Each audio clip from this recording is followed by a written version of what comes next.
Warning, the following episode will contain spoilers for The Mandalorian episode number 4 for season 3. If you have not yet seen episode number 4 of The Mandalorian, please refrain from watching this video. You have been warned. This is the way. What's up guys, and welcome to another video. Now that we got that out of the way, I want to go ahead and discuss today Ahmed Beq and his appearance in The Mandalorian episode number 4. It was so cool to see Ahmed Beq in the Star Wars universe once again, and I got to thinking last night, that wasn't only the second time that we've had Ahmed Beq, but actually the third time as 3 different characters within the prequel trilogy. That's right, he showed up as 3 different characters within the prequel trilogy. Of course, as we all already know, Jar Jar Binks, the annoying, somewhat lovable, and some would argue Dark Lord of the Sith, Jar Jar Binks. He's back.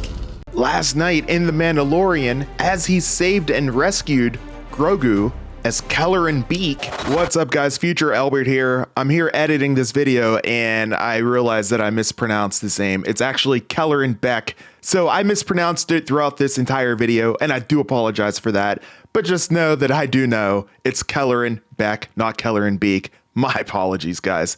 Now, let's get back to the video.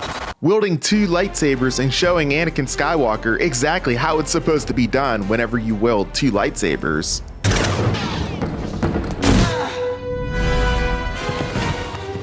And he was also the character Ahmed Beq, who was in the bar scene whenever Obi-Wan and Anakin were searching for Zam Wesell during Star Wars Episode 2, The Clone Wars. So there it is guys, if you count last night's episode, which it flashed back to the prequel trilogy, I think he's the first and only actor to be portrayed as 3 different characters during the prequel trilogy. Somebody look that up for me and let me know, but I do believe that Ahmed Beq holds the record for that, and that is amazing. It was so great to see him again last night.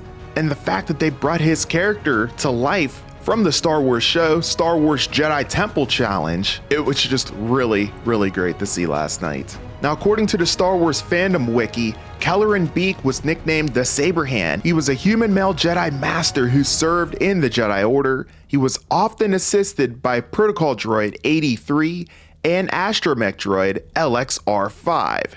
He served aboard the starship Athelia.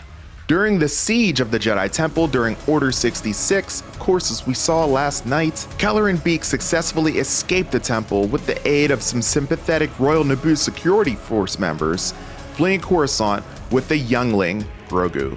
We see why he was nicknamed the Sabered Hand during that episode, because he was just so skilled with those 2 lightsabers as we saw here, just completely decimating the 501st, deflecting all kinds of blaster fire, barely even breaking a sweat. The fandom wiki says that Beq had the habit of reminding 83, the droid, about his nickname, much to her annoyance.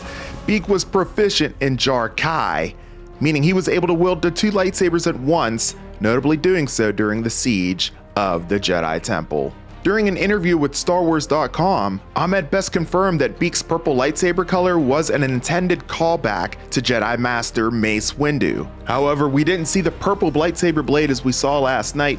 Perhaps he lost it in combat at some point during the siege of the Jedi Temple and borrowed somebody else's lightsaber or a fallen Jedi lightsaber that happened there within the temple siege. He also stated that other aspects of Beq's character were inspired by Obi-Wan Kenobi, Yoda, and the Shaolin monks from Beq's childhood's favorite kung fu movies. Beq described Beq as the first Jedi dedicated to teaching, adding that he had been inspired by Kenobi and Yoda's nurturing kind of mentorship. So again, this was super cool to see, just the fact that Ahmed Beq showing up once again here in Star Wars live action, not as Jar Jar Binks, not as a side NPC character, but as a Jedi who actually rescued Grogu and got him to safety. My only question now is, where did he take him? Of course, that last scene, we saw him being sped off into hyperspace there, but we don't know exactly where he ended up taking him from there. You know, I highly doubt that Beq just went ahead and dropped him off on the system Arvala 7, just leaving him in that shed there. I feel like something else happened in between that time, between the time that Beq dropped off Grogu wherever he was, presumably on the system of Arvala 7, that maybe led Grogu to find a place to hide until he was eventually found by Din Djarin the Mandalorian. But as we know, that story's probably for another day. Hopefully we find out sometime soon exactly how we ended up getting to that point. Great episode of The Mandalorian last night. Even though it was only about 30 minutes long, it was absolutely stupendous. I was locked in from the very beginning, and I cannot wait to see what happens next whenever it comes to The Mandalorian. Make sure you like this video if you found it informative, and definitely go ahead and feel free to subscribe as well, as I'm pushing videos out like this quite often. As far as the next video that you guys should watch, feel free to go ahead and rewatch my watch party streams that I do every single week for The Mandalorian. You can find them right here in this playlist or video that I've pinned here. Until the next video, of course, I'm your host with the most, A to the P, Albert Perkins, and we will see you in the next one. Until then, and as always, this is the way.